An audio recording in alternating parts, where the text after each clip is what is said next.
If you want to, how would you put on if they didn't get it right? Just check it. They got it wrong? Yeah. Okay. Okay, we'll start with a news you got is boy. Okay.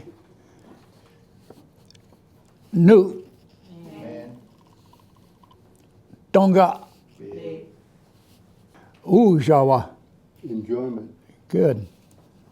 Okay. Next, Shonge. Me? Okay, horse. Okay. And shoot. Shoot. Is it pheasant? Yeah. Steak? I thought that was prairie chicken. Yeah. Well, they're both of them. Okay. Yeah. That's how I Yeah. remember that being prairie chicken. Yeah, they're both of them. Yeah. Yeah, they're both correct. Yeah. Okay. Shoe is, we'll say pheasant for now. Okay, but remember, you can say prairie chicken too. Yeah. Okay, wachigare, next person. Dance. Are you sure? Okay. I thought it was sparrow. H. No, I'm kidding you. Don't do me like that. I put sparrow. Okay. Jinga. Oh, little. Okay. And Vebahi. Jaw. Yeah. Tree. Abe. Yeah, Khrabe. Yeah. Yeah, I knew you should have it. Yeah, it's tree. Yeah. Khrabe. What's open? That was one of them of that list that you guys had at one time. Open. Viaja. Viaja. How about kipinonge? Corn. Yeah. How about waagate? Table. Yeah.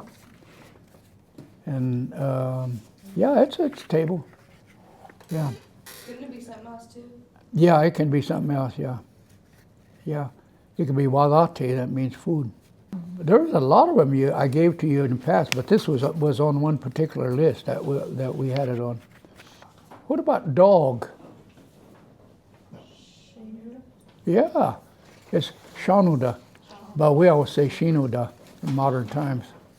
Let me test you with some more because you've had them. You've had these words in the past, and I gave you one paradigm. Know, to know, K-N-O-W. Idampaha. Yeah, Ibaha. Or Ibaha. Yeah. Idampaha. You said when you said Idapaha, you means I know. I know, yeah. Yeah. You ought to know that because when I heard you guys talking, y'all say, I know it. Y'all say. So so all you have to say is Idapaha. So, that is off subject, but do you think that, saying like Idampaha, how they say it, and like how, Uncle Otis said it, you think that could be where they get the word E from? Because if you think as a slang. No, it's what the linguists call them instrumental prefix. And the instrumental prefix, by the way, I don't think what's her name, the German girl, I don't think she listed that like that. I don't recall. I have to read her paper. Yeah, I don't think she listed it.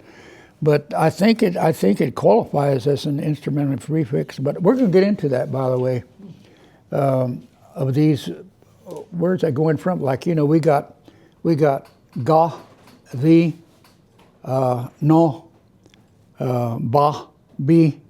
Those are all goes in front of words. Like, for instance, if I took my pen, I hit that. I said that made the noise tache, ga tache.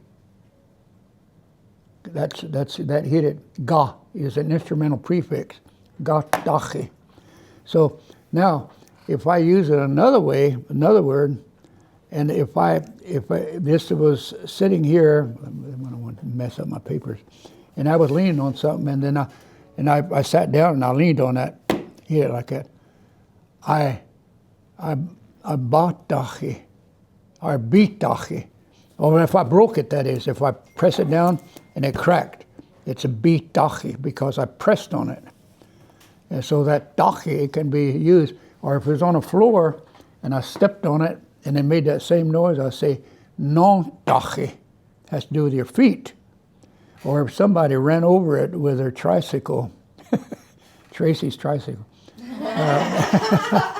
Or it could be a bicycle or a wagon or a car or whatever, truck. But you break it, well, that's non dachi. But otherwise, it would be your feet. Yeah.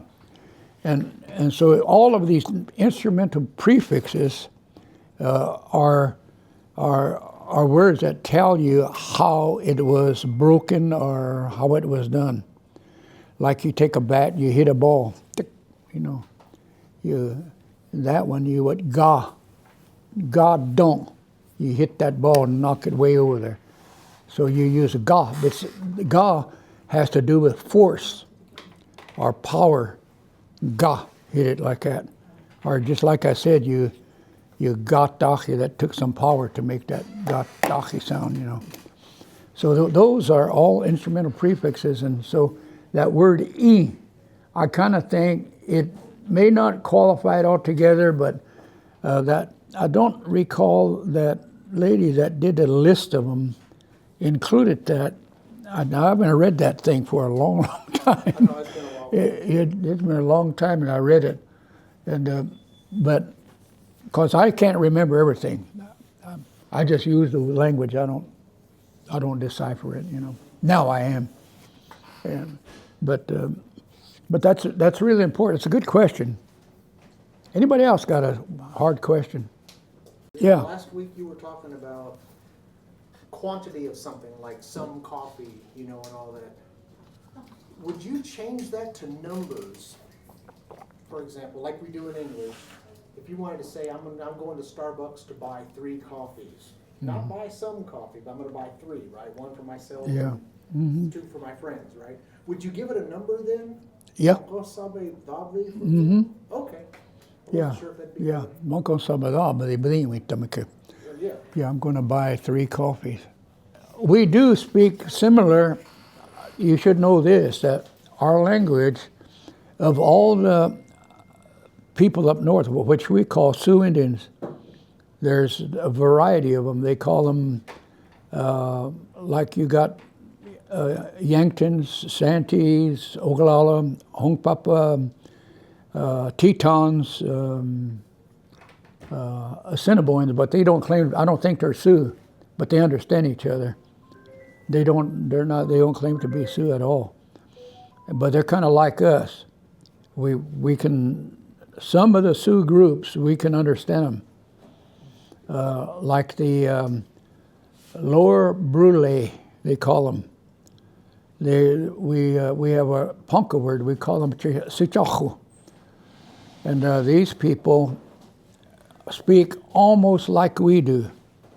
I mean, almost word for word. And the last guy I talked to, he was an old man. His last name was Dr. Ross.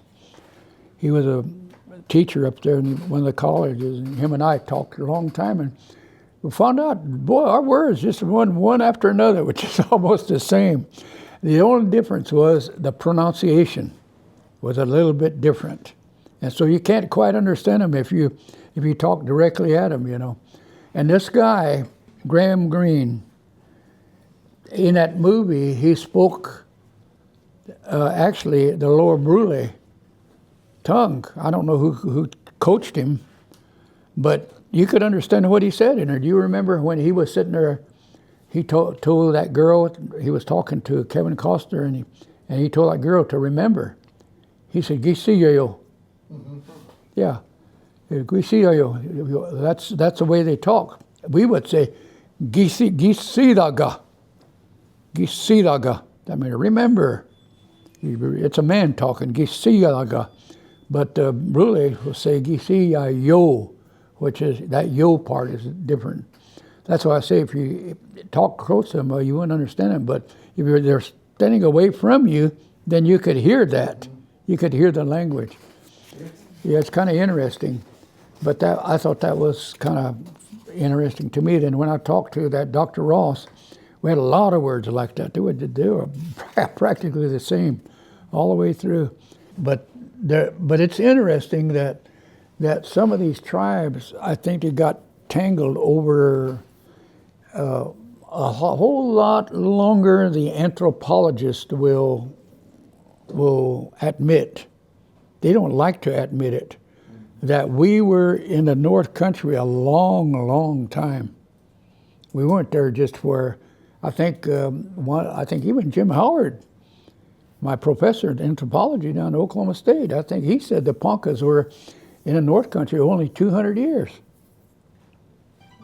Yeah. And then he blamed Father Marquette, who was coming across the country, and Father Marquette wrote in his what do they call them, journal.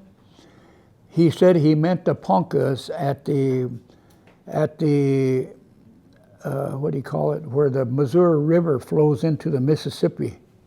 That's over there by St. Louis.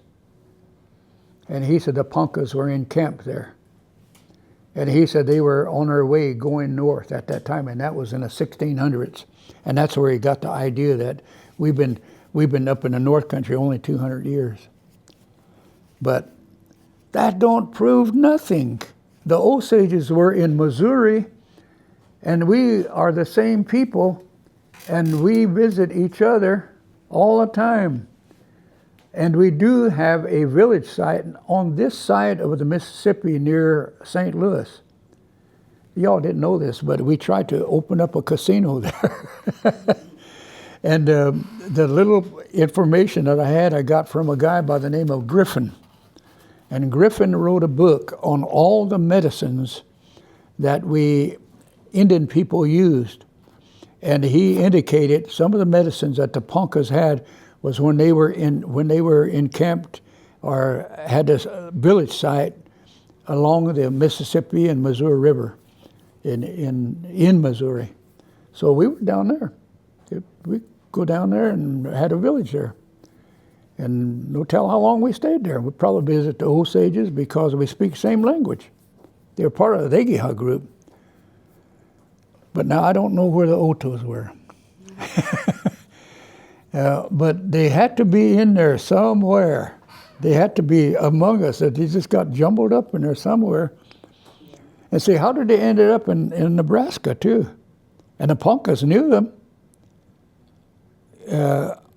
There are a couple of stories. One is that the Poncas, when they first came down here, they came to the Otos. And the Otos helped them out because they knew them. And when they made them walk back to the north, they left them down here and said, you can starve to death, as far as we're concerned, You'll stay here and the rest of the tribe will be brought here. So those chiefs walked back and they got back to Oto. Oto gave them new provisions and helped them out, and they made it back up to Omaha tribe. They went on to Sioux City and they notified the president. But anyway, that's another story. But so they had a good relationship with the Otos. So we probably communicated them same language. And it was before, way before. The Poncas got into a scrap with the Pawnees. The Pawnees have 4 bands of Pawnees, Kitakahatke, Chawi, and so on. Pihararirat. I can't pronounce that word. But anyway, all those, they got in a fight with one of them. These villages are separated along the Platte River.